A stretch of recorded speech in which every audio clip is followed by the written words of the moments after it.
Hey there, y'all. It's Dead Myth Moon, Myth Moon, or whatever you want to call me. And welcome back to my YouTube channel. Today, I am going to be making a couple art pieces using this Arteza jelly gouache. It was on sale at Michael's, and since I don't currently have any gouache, I decided to go ahead and buy it. We got a little face reveal in the reflection of the top. I don't have much experience using gouache. The only other gouache I've owned was a previous jelly gouache set, which was the Maya Himi version. I'm not really sure of the name. But I owned that gouache for like 2 years, maybe even more. And I made a total of maybe 5 paintings. That's it. That's my experience. No, this is not an exaggeration, y'all. They were really that hard to open, and it was like that for almost every single one. So I spared y'all, and I decided not to make y'all watch me open up all the tops.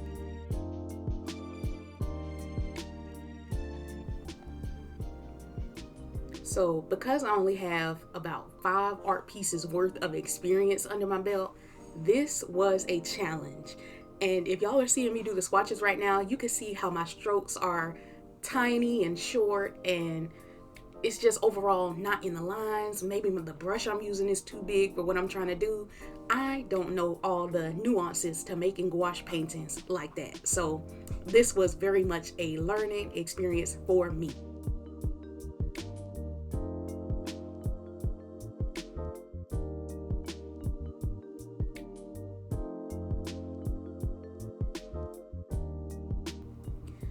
I used the Canson watercolor paper, and I did a few preliminary sketches on the back of it. I didn't know what I wanted to paint.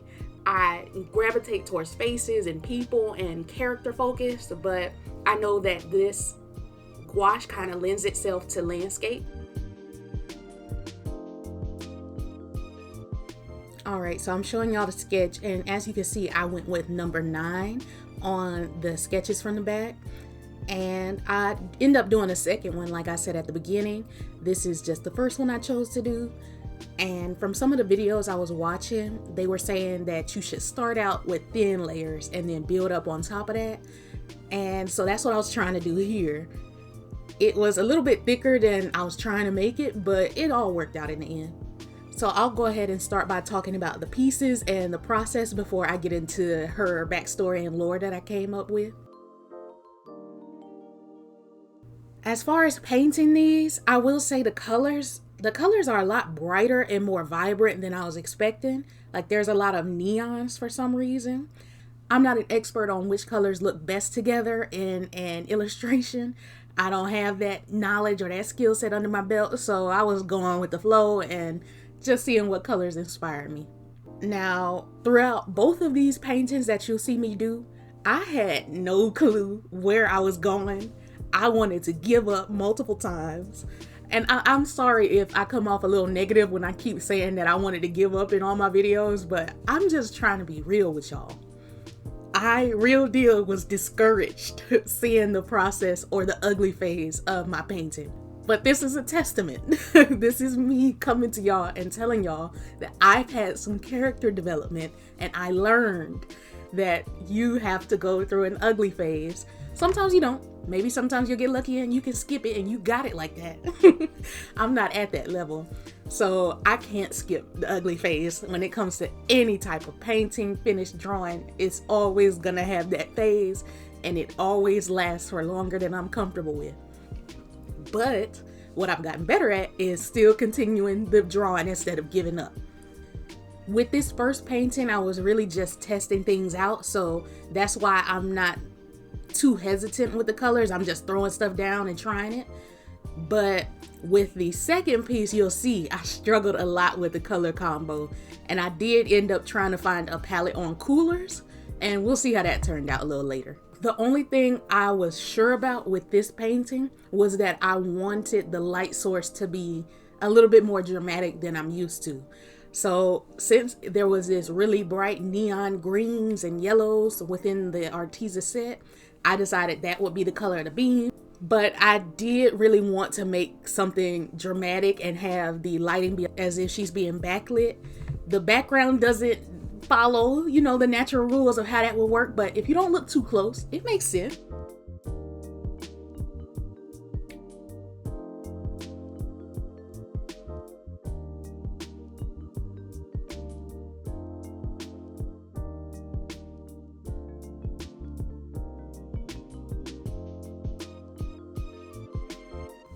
All right, now that I've spoken about my process and how I went through with the painting, I can get into her backstory that I came up with.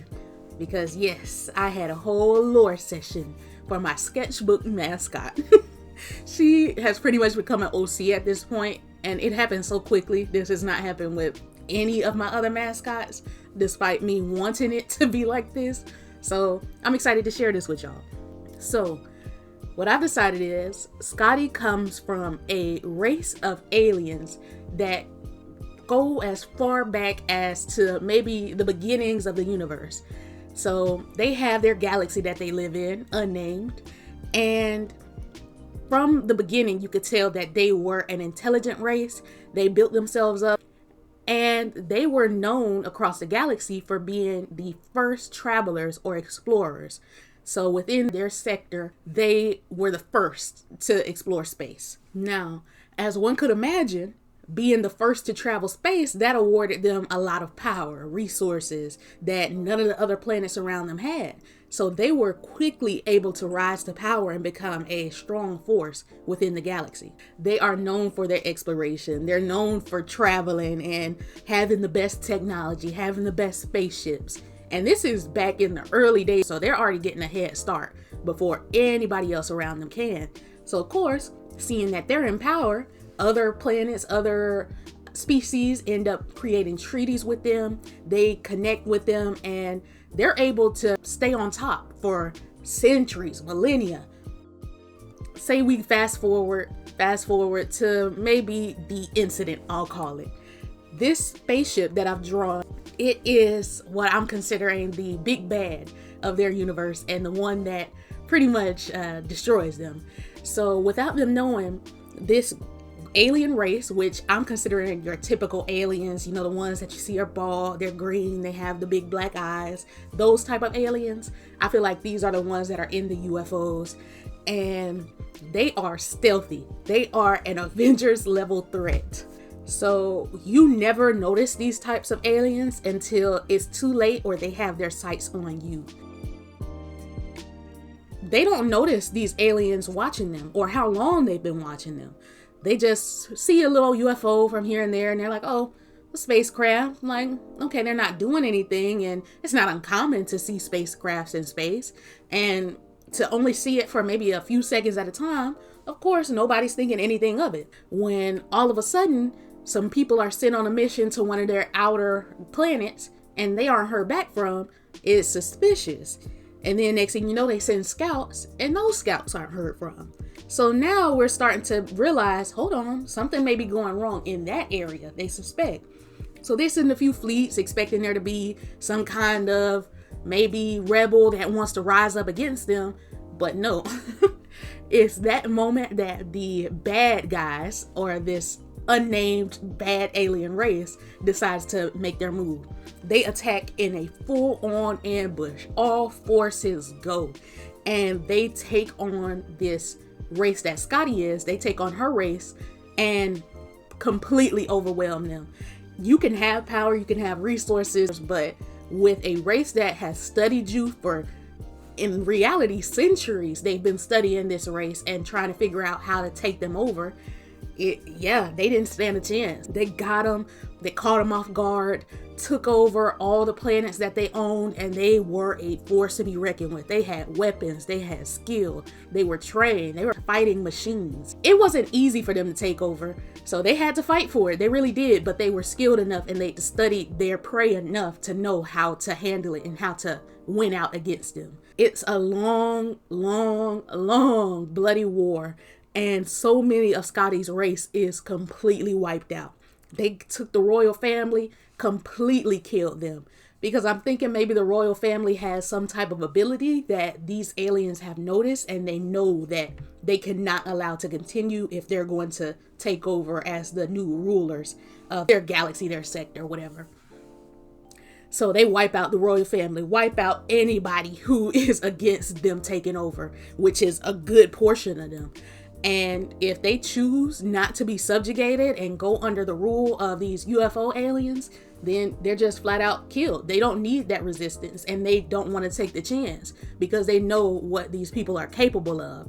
They've studied them for the longest time, and they know they're crafty, they're strong, they're smart. So they do not want to take the chance of having any kind of revolution in the future. I'd say 80% of their race is completely wiped out, if not 90. And the people who just give in, they're pretty much turned into slaves for these UFO aliens. They are forced into a life of servitude. They are treated as less than lower class citizens and fall entirely from grace. So that's their past, and then they've been under the rule of these UFO aliens, the unnamed bad guys, for millennia now. Their history of exploration is pretty much died out. Hardly anybody knows about it, and those who do, they keep it under hush because it's forbidden for them to do any kind of space travel. They're not allowed to work on any ships, any technology. They are under strict lock and key.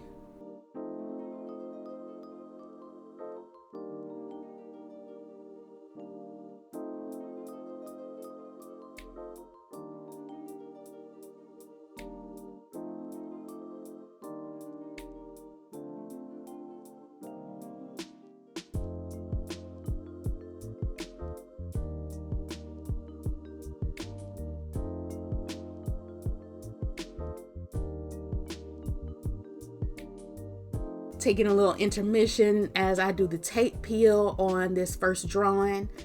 It came out all right, I'll say. I really like the beam. I like how I did the squares or the rectangular brush strokes.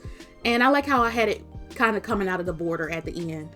That's my favorite part of it. But this was just my practice round. This was me trying to learn. And I'm just showing y'all the back, how that sketch started. The idea came to mind. And then what I ended up with.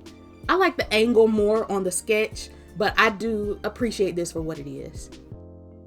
Now this is the second sketch that I did, and this was the one that I really wanted to spend time on and use my knowledge on. So this was idea number 3, and I really wanted to do this one justice. However, I did not know the color palette at all, so there was a lot of pauses in between this one, but it was pretty good. It came out to something that I enjoy.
I will also say with this second one, my painting, like the mixing that I was doing, top tier. I don't know what came over me, but that one day of testing and doing a light wash showed me exactly how to do thicker washes.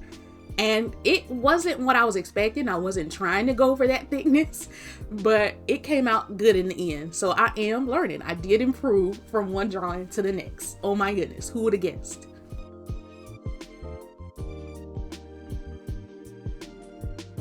So we get closer to present day, and Scotty is a curious, stubborn, and privileged little girl. She thinks that she should just get everything that she desires.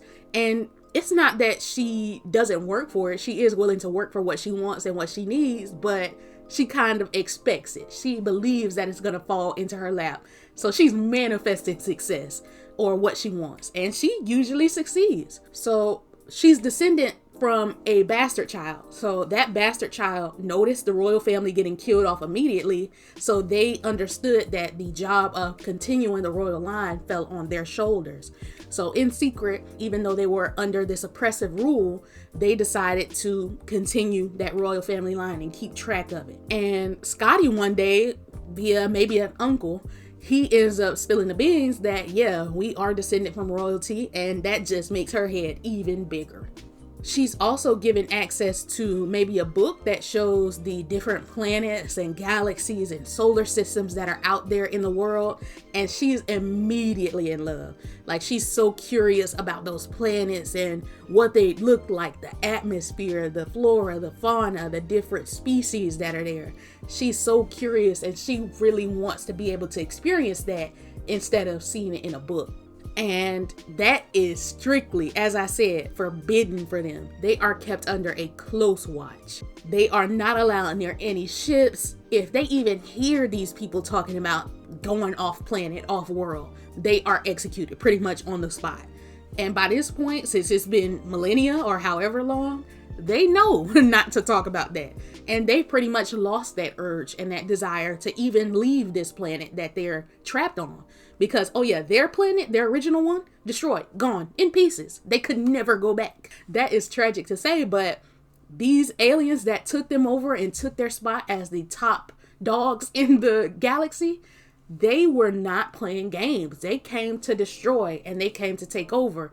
And they didn't want any chance of that falling through. So they made sure to do what they had to do. So Scotty is now filled with these ideas and this desire to explore. It's something that is natural to them. It's kind of been stomped out, of course, but she feels it even stronger than anybody else around. So she's starting to be like, hey, I want to go there. I want to see these things. And of course, she's shut down. Her people that are left, they immediately try to shush her and keep her quiet, because if you do something like this, or you even get these ideas of leaving the planet in your head, you're going to make it terrible for all of us here, not just you. We would suffer because of your selfish desire. But of course, since she's stubborn and she has this idea of happiness and what she wants for her life, she's not going to let anybody stop her from accomplishing it or getting it. So she starts to do what the bad unnamed aliens did, and she studies them. She's like, okay, so they go here at this time of day. They really don't need as much rest as us. Okay, they're really sturdy. I've seen them spar. I've seen them battle. I remember how they fight. I've seen them train from a distance. They leave cargo here. She is studying them down to a science. So she uses that against them. And even though she has family members telling her like, hey, you can't do this. Please tell us you got this idea out of your head and you're not going to do it. She's not listening. She does not care. She would rather explore the world on the run than continue to be locked up as a slave. And the thing about that is, there may be some people who rat her out because they know their safety is in danger if she continues through with this.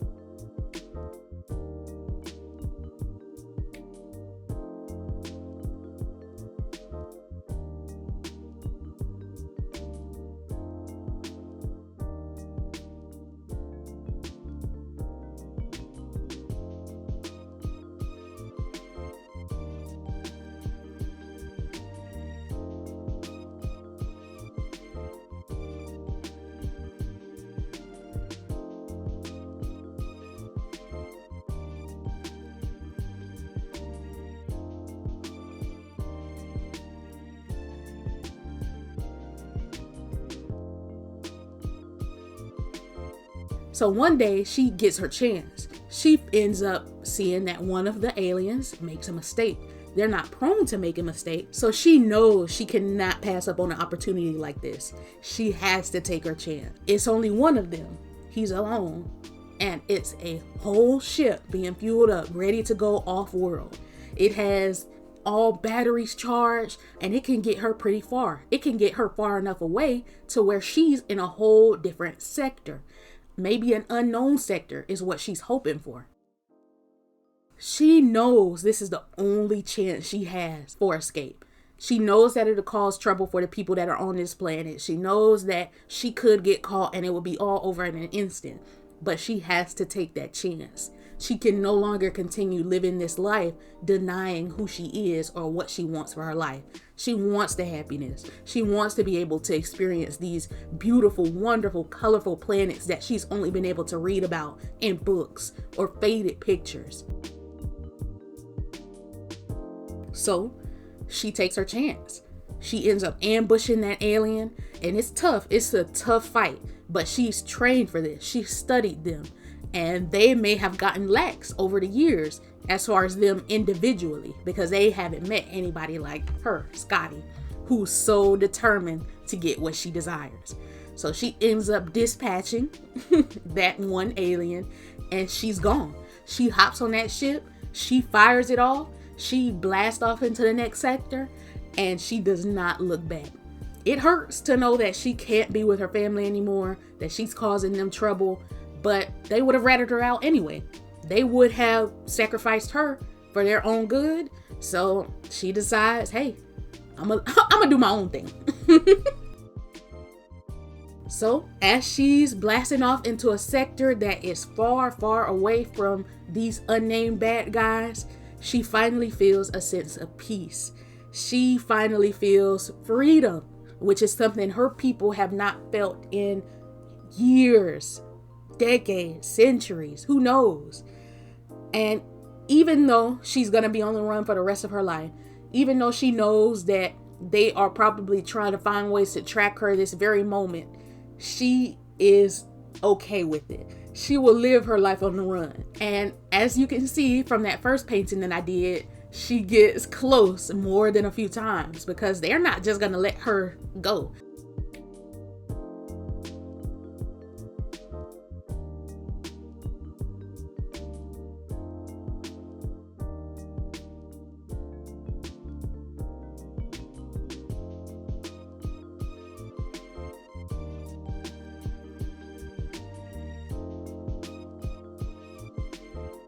Or maybe, I just came up with this on the spot.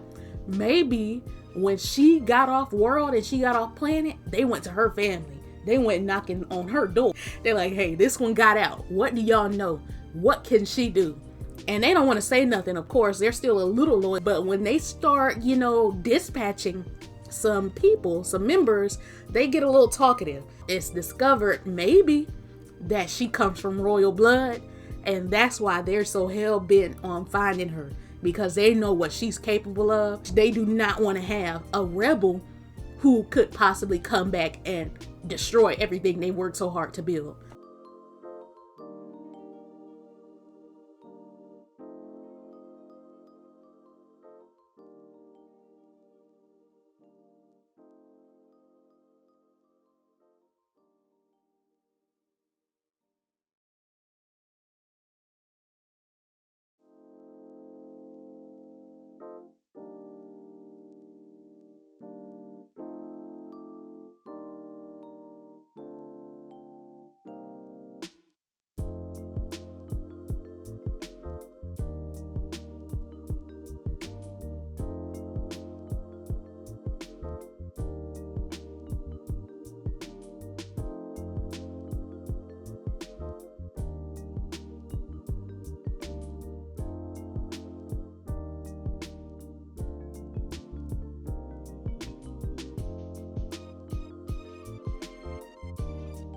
So yeah, that's her backstory. And as far as present day, she's just traveling the galaxy. She's exploring, going to planets, and really on the hunt for a new hope, or a new home, I should say.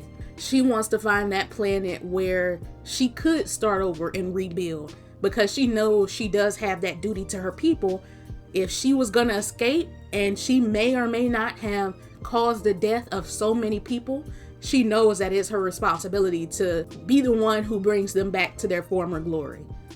So while she's out here exploring these different planets, she also has an ulterior motive of finding one that's sustainable for her and her kind, because they don't have a planet anymore. So she has to find another one that's far enough away from those evil aliens and far enough from people who may be against her and know about her, bounty hunters and whatnot, to give her the chance to start over and rebuild so that they won't immediately be crushed if they're found.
And that is Scotty's story. That's what I came up with so far. I don't really have the names of any of the characters, any main antagonists. I just know the gist. And I could definitely come up with more as I go along, as I continue to draw her and develop her as a character, because she is one of those characters that I can see myself hanging on to. I've already updated her design since I'm doing OC Toba right now. And yeah, these designs are outdated, but I still like them.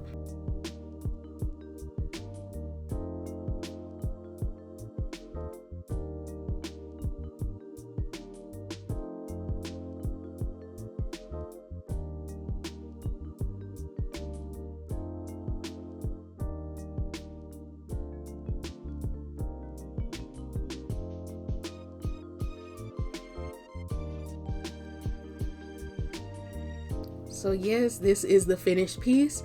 I really love how I drew her in the foreground, and then I love the clouds. It's very watermelon themed. These are the finished pieces that I did for today. Let me know which one is your favorite in the comments. Me personally, I really like the one on the left, simply because my technique was better. I like the colors. It was so fun.